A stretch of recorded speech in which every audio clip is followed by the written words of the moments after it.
All right, this video, Unit 2, Lecture 2, is the Reds and Racial Unrest lecture.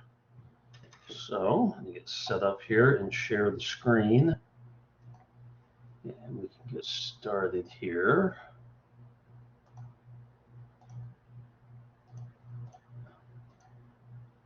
All right.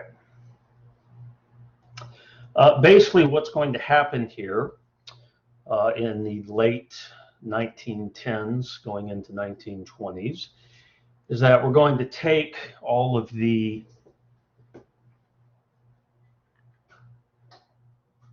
hysteria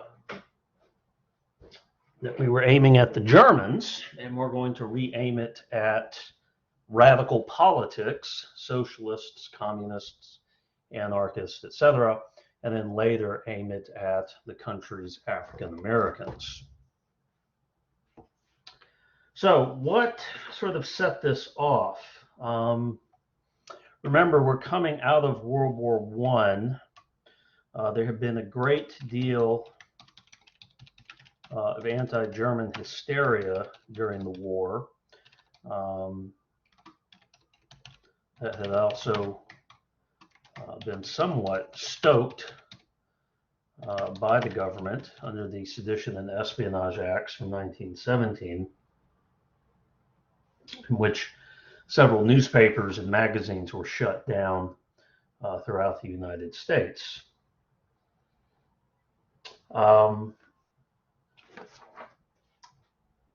Where this all sort of, here's where what this is sort of built on. Let me give you the building blocks of this whole thing.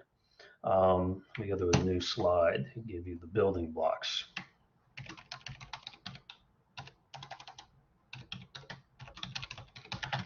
First of all, were the bombings. Starting in 1919, a series of bombings began to occur. Mostly, some of them were mail bombs, but also bombings, bombs placed at houses, places of business, things like that. And this will actually continue on well into the 1920s, but it starts in 1919. The second thing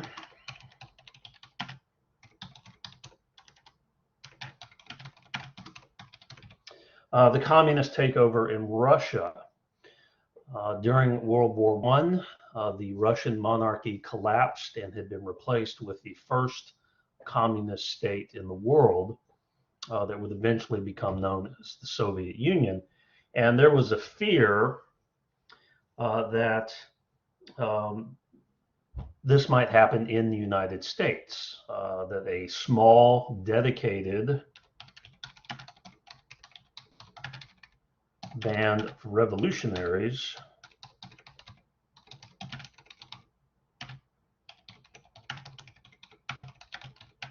might seize power in the United States. Now, that's an extremely simplistic understanding of what happened in Russia. Russia, of course, was on the verge of military collapse. The United States is not. The Russian economy had collapsed by 1917. The United States economy has not. Okay, but when we're dealing in hysteria, don't let facts get in the way. And so there was a real fear that what had happened in Russia might happen in the United States. Finally, there were a number of labor strikes in 1919, which were often organized and led by socialists,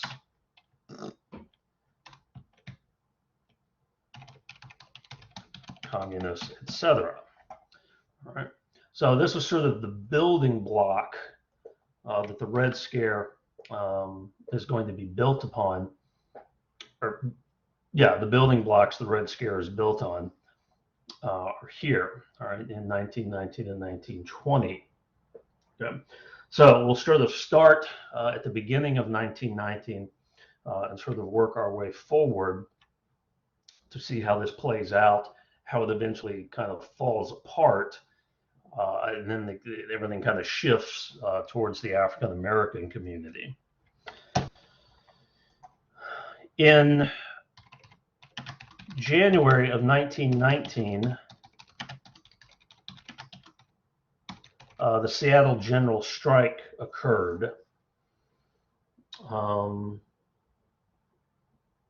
Initially, 35,000 workers went on strike, most of them working in the shipyards, but the number quickly grew to about 60,000. Now, basic city services were not affected. Schools kept meeting, streetcars kept running, garbage kept being picked up, et cetera, et cetera. All right, milk kept getting delivered. All right, so the city was not in any way in any real danger of grinding to a halt. Certain activities continued during the strike, but a couple of elements appeared, patterns that we're going to see all throughout the rest of this Red Scare. One,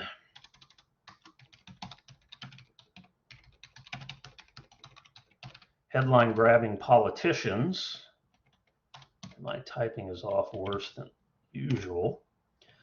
In this case, the mayor of Seattle, Ole Hansen, who was convinced that this was the beginning of the communist revolution in the United States. And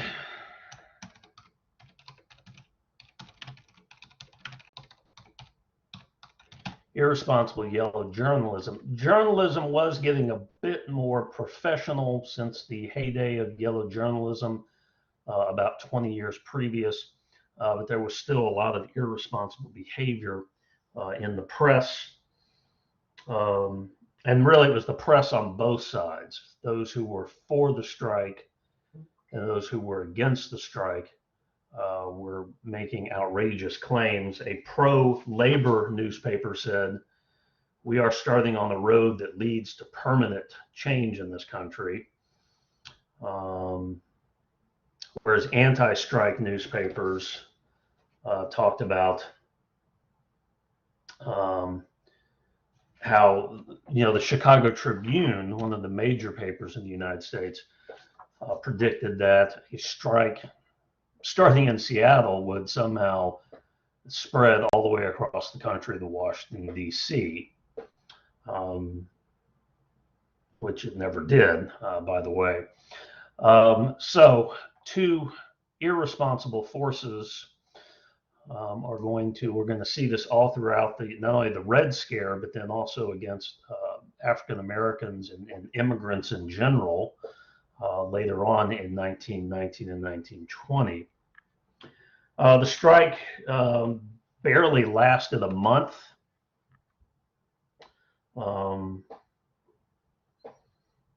During the strike, Seattle had been turned into a war zone. The National Guard had been called out. There were machine gun nests at City Hall in Seattle, as if the communists were going to come marching down the street the way they had done in Petro and in St. Petersburg back in 1917. None of that ever happened.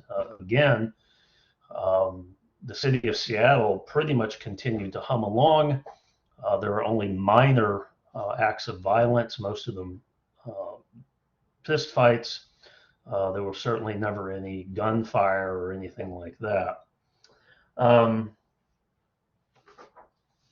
Ole Hansen resigned as mayor and wrote a book called Americanism versus Bolshevism, and then went on the lecture tour where he was earning about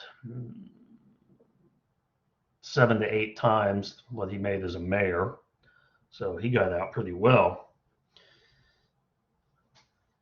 So again, we're going to see this sort of irresponsibility all throughout the rest of these crises, 1919 and 1920. The U.S. Senate got involved.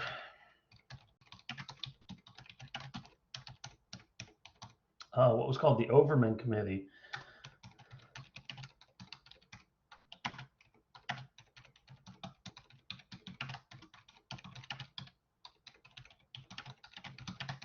The Overman Committee had originally been put together to investigate German espionage in the United States. Well, the war's over, so now it's going to investigate radical politics in the United States. This lasted throughout a lot, probably 5 months, Feb to June of 1919 is when the Overman Committee met. And there was some pretty inflammatory statements being made.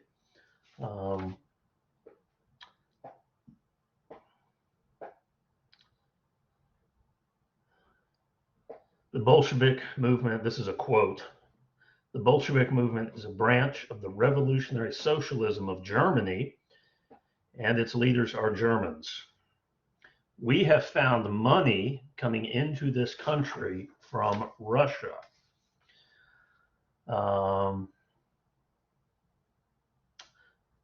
Other witnesses described the horrors.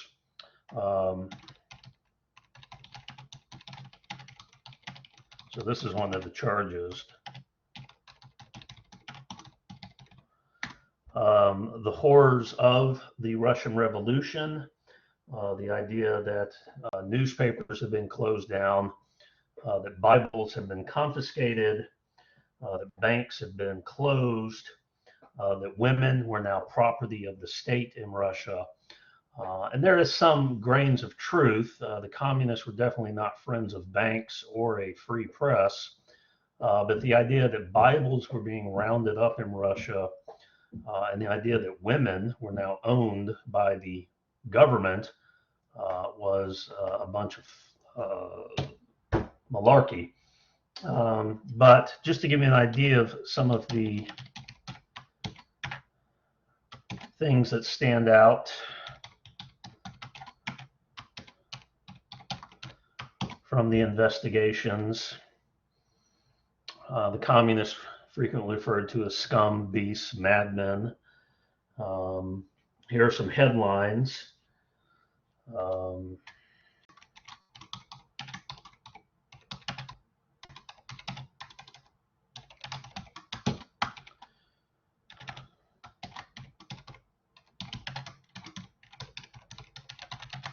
From otherwise respectable newspapers.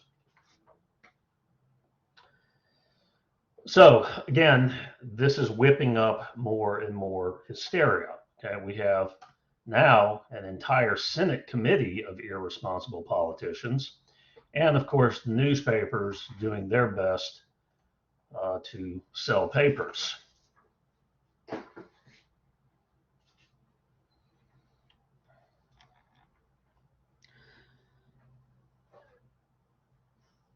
Now, eventually,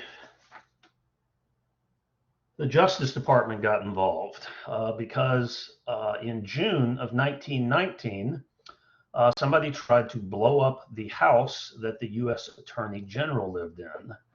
The U.S. Attorney General in 1919 was a guy named A. Mitchell Palmer.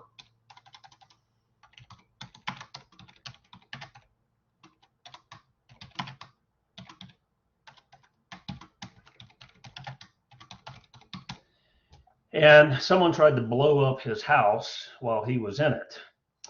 From what they can tell, the bomber actually tripped and fell onto the bomb, which is why the explosion did not do more damage to the house. The bomber himself was splattered all over the neighborhood. And in fact, they found bits and pieces of the bomber all over the neighborhood. The Attorney General, A. Mitchell Palmer, took this personally, as you can imagine. Someone trying to blow him up. By the way, there were 7 more bombs that went off that evening. The mayor of Cleveland, a state legislator in Massachusetts, a federal judge in New York, a jeweler, a Catholic church, a mill owner, and the post office intercepted bombs that were being sent to J.P. Morgan, John D. Rockefeller, Supreme Court Justice Oliver Wendell Holmes, and the former mayor of Seattle, Ole Hansen. So the Attorney General got together with what we're going to call the FBI. It wasn't known by that name at this point. It was still called the GID, but we'll call it FBI. And these groups got together and decided to do some wiretapping and mail opening of people who were known socialists or communists or sympathetic to communists or socialists. They also started a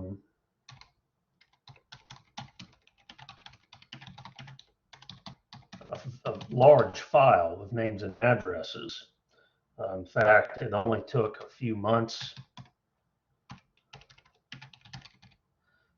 to eventually have 150,000 names and addresses on file of people who might possibly be communist, socialist, or be sympathetic.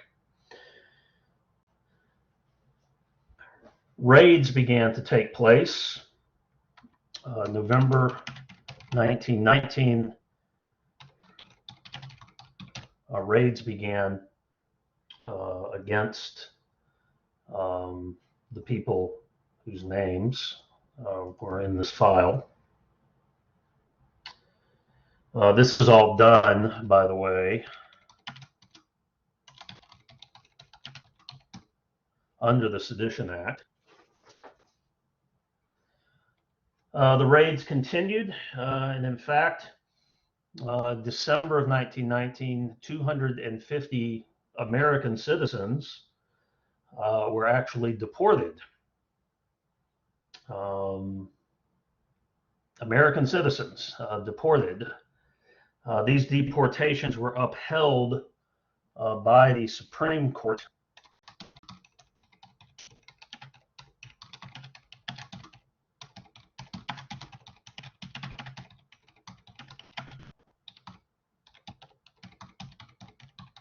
It's a matter of self-preservation, and these deportations would continue into 1920.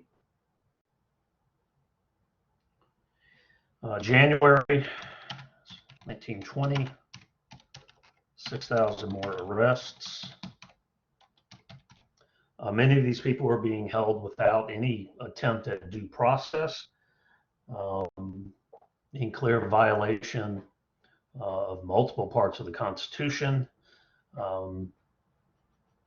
violation of habeas corpus, and other things that we hold sacred as our legal rights in this country. And by the end of January, by February, another 10,000 more arrests had been made. People were being held, people were being arrested without warrants being drawn up, and then they were being held without charges being made against them, which is a violation of habeas corpus. They're also being chained up in jails. Probably some torture as well.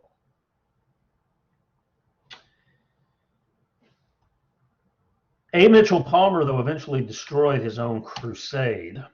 Palmer, about the spring of 1920,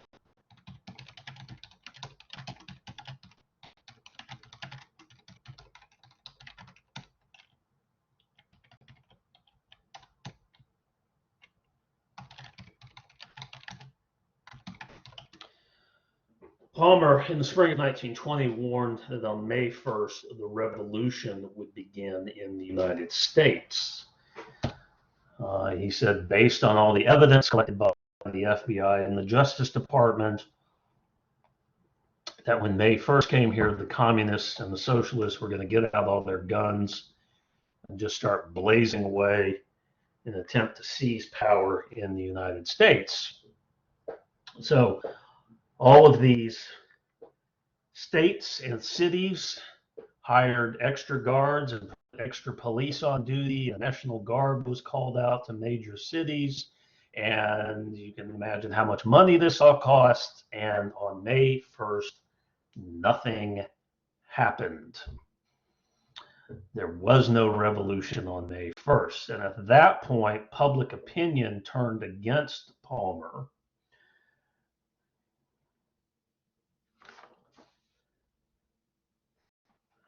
In fact, by that May of 1920, let's get this down here.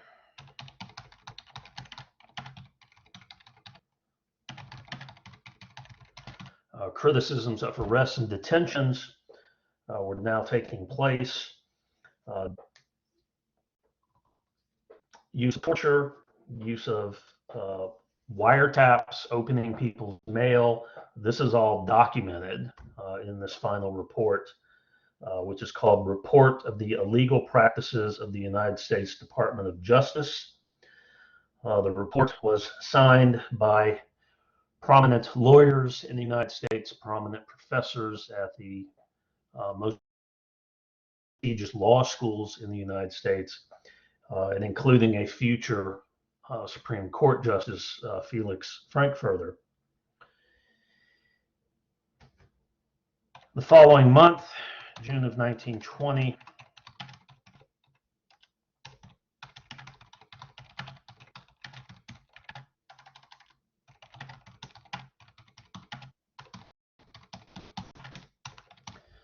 any persons still being held in detention were turned loose, and public opinion continued to turn against A. Mitchell Palmer until the end of his administration. He wasn't there much longer because we're about to have a presidential election, and the new president is going to bring a new attorney general. Now, the bombings did not stop. In fact, occasional bombings happened for the next 12 years, mostly by the anarchists. It's estimated that there were maybe 60 of these committed bombers who occasionally would let a bomb off over the next 12 years somewhere in a major city. But as far as this public hysteria, I mean, certainly there's pressure on law enforcement to catch these bombers, but there wasn't the sort of damn the Constitution, do whatever you have to do efforts that we saw under A. Mitchell Palmer.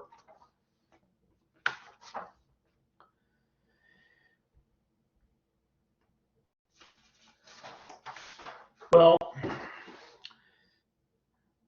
this did not mean the hysteria went away, because now things became hysterical with regards to African Americans.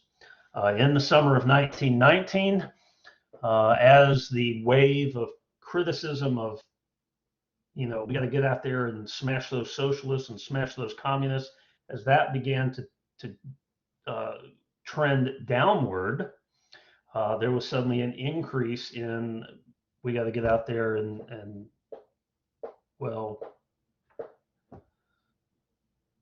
defend ourselves, quote unquote, from these African Americans. So first we had the Germans to be hysterical about, then we had all the communists and socialists, now we have the African Americans. As with so much, we can trace this nonsense back to World War I. During World War I,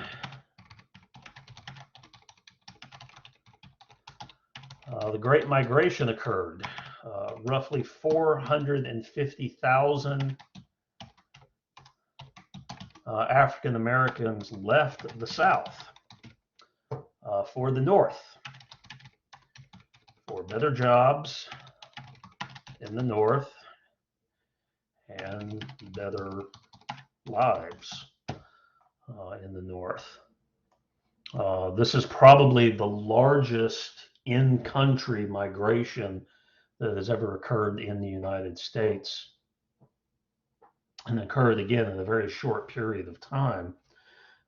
New York, Chicago, Philadelphia, Newark, lots of the big northern cities saw their populations drastically increase.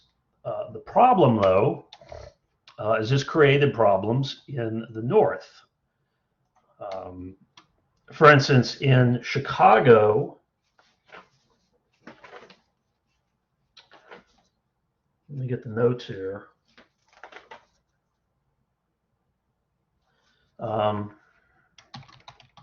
Chicago, 1916 to 1919.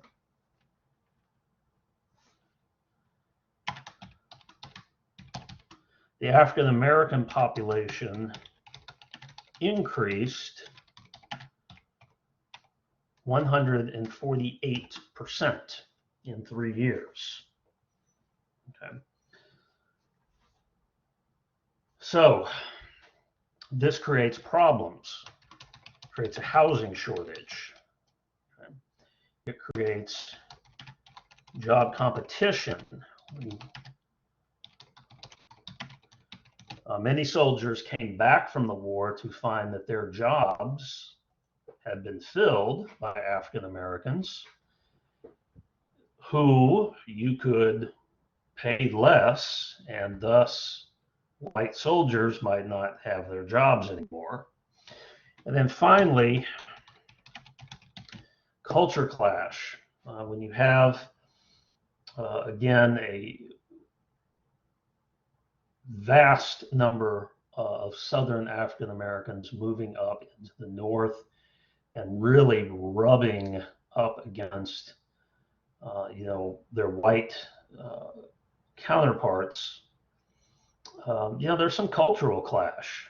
I mean, think about being an Irish person living in Chicago in the 1919, and now these African Americans have come up. I mean, they might as well have come from Mars. There's no TV and there's barely radio to tie us all together. So you could be a person in Chicago, a white person in Chicago, and you've never seen or heard a Black American from the South in your entire life. And so this creates a distinct clash of culture where these groups are now cheek to cheek in parts of the major cities. And so what we begin to see, starting in the summer of 1919, are what are euphemistically referred to as race riots.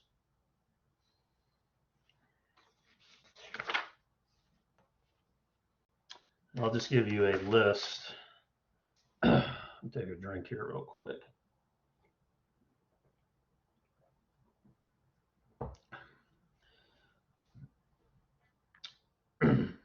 Summer of 1919. Charleston, South Carolina, Sylvester, Georgia, Putnam County, Georgia, Monticello, Mississippi, New London, Connecticut, Memphis, Tennessee, Annapolis, Maryland, Macon, Mississippi, Longview, Texas, Bisbee, Arizona, Scranton, Pennsylvania, Dublin, Georgia, Philadelphia, Pennsylvania, Coatesville, Pennsylvania, Tuscaloosa, Alabama, Baltimore, Maryland, Port Arthur, Texas, Washington, D.C., Norfolk, Virginia, New Orleans, Louisiana, Darby, Pennsylvania, Hobson City, Alabama, Chicago, Illinois, Newberry, South Carolina, Bloomington, Illinois, Syracuse, New York, Philadelphia again, Hattiesburg, Mississippi, Texarkana, Texas, New York, New York, some other place in Georgia I can't pronounce, Knoxville, Tennessee, Omaha, Nebraska, Elaine, Arkansas. Elaine, Arkansas, 100 to 200 blacks, African Americans died. 79 convicted and tried to death.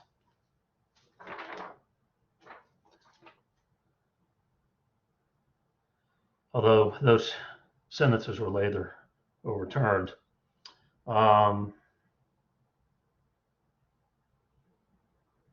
East St. Louis, 100 deaths,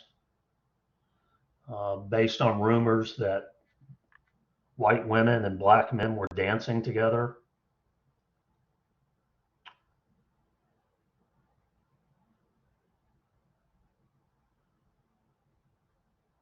A lot of lynchings. National Guard was called in on that one, but in several cases they joined the lynch mob rather than tried to stop it.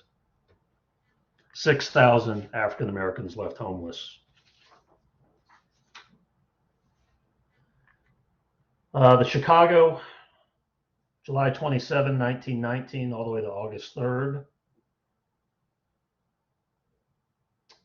Again, a lot of these problems in Chicago. And apparently, this whole thing started at a lake. July 27th, 1919, Eugene Williams, an African-American youth, had been out swimming at a lake, and he was resting. He overexerted himself, so he was resting, kind of floating in the water, and he drifted into the white side of the lake because lake water, I guess, doesn't mix. And white folk began throwing rocks at him, and he drowned. When the police showed up, they refused to arrest any of the white people, and when African Americans objected to this, all hell broke loose out there on the beach. This was so bad in Chicago that the National Guard was brought in to surround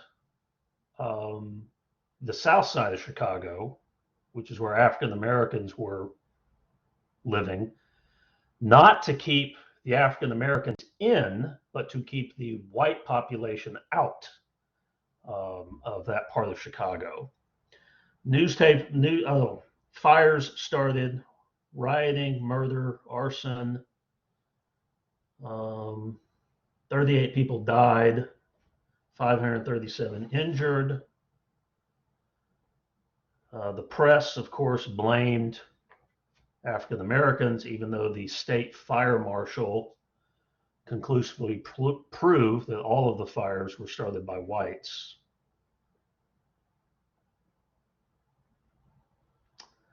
"17 indictments were handed down against African Americans. No whites were indicted. And, just to make things better, remember we talked about the irresponsibility of newspapers and politicians?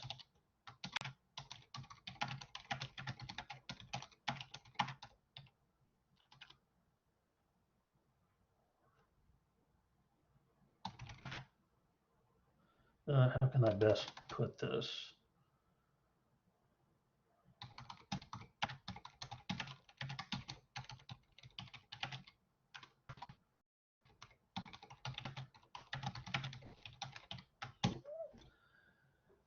Might as well blame the communists for another damn thing in this country while we're at it.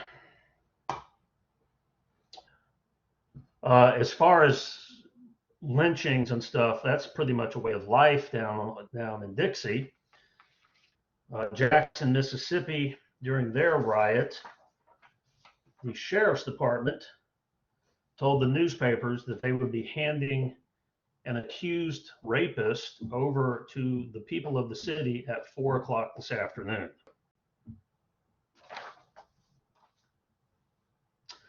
Tulsa, Oklahoma, a riot which is aimed notable attention over the last few years, largely because it makes up so much of a TV show, Watchmen on HBO, the Tulsa riot, which killed a lot, anywhere from 300 to 1,000 African Americans, destroyed what was once called the Black Wall Street of Tulsa, and then just as effectively, Tulsa buried all evidence of it. Again, I knew of it. I did not know the extent of it until, frankly, after I saw it on TV. And so this Tulsa riot has been getting a lot of attention over the last few years, and rightfully so. Hey, guess what? The Klan came back. Yep. No problem in this country so bad we can't get the Klan to make it worse. This is the new Klan, we refer to as the second Klan. The first Klan had been all those people who pissed off about losing the Civil War. That had pretty much died out in the 1880s. Not that lynchings ever went away, but just the Klan. This Klan came back largely thanks to a movie called Birth of a Nation, which presented the Ku Klux Klan as heroes during Reconstruction, protecting white women from former slaves. But this time the Klan wasn't just aiming literally at African Americans, it was aiming at everybody. Jews, Catholics, oops, don't mean to have the italics on there.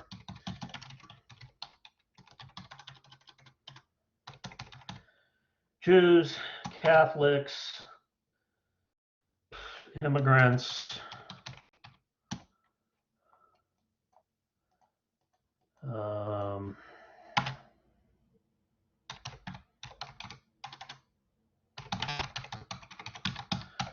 much of the Klan was involved in the Prohibition effort as well. So pretty much anyone who wasn't a white Anglo-Saxon Protestant, Jewish, Catholic, an immigrant, radical politics, you're on the Klan's list. Klansmen represented both Texas and Indiana in the United States Senate.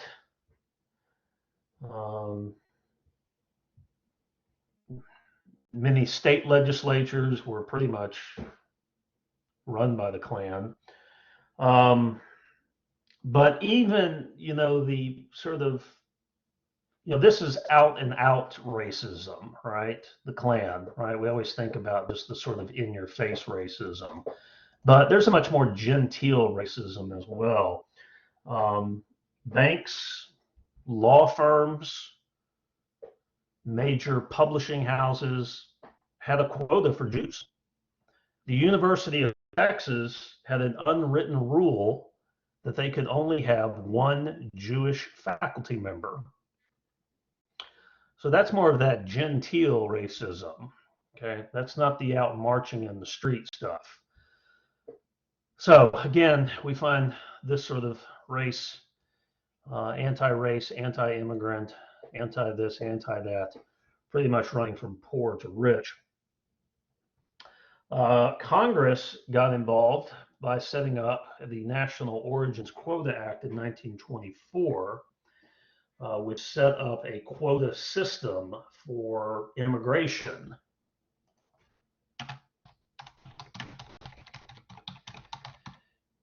With countries like England and Germany getting a lot of people who can come over to the U.S., whereas countries like Italy, Russia,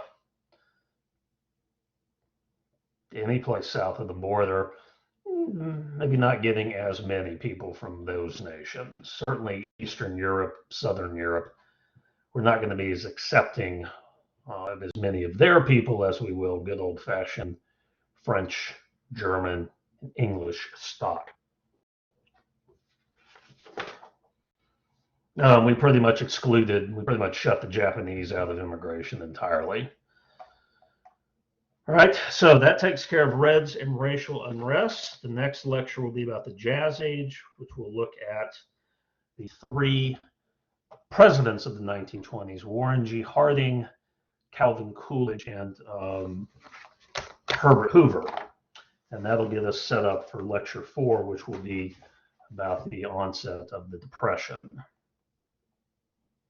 As always, if you have questions, feel free to get in touch, and I will answer them as promptly as I can. All right. Thank you. Have a good evening.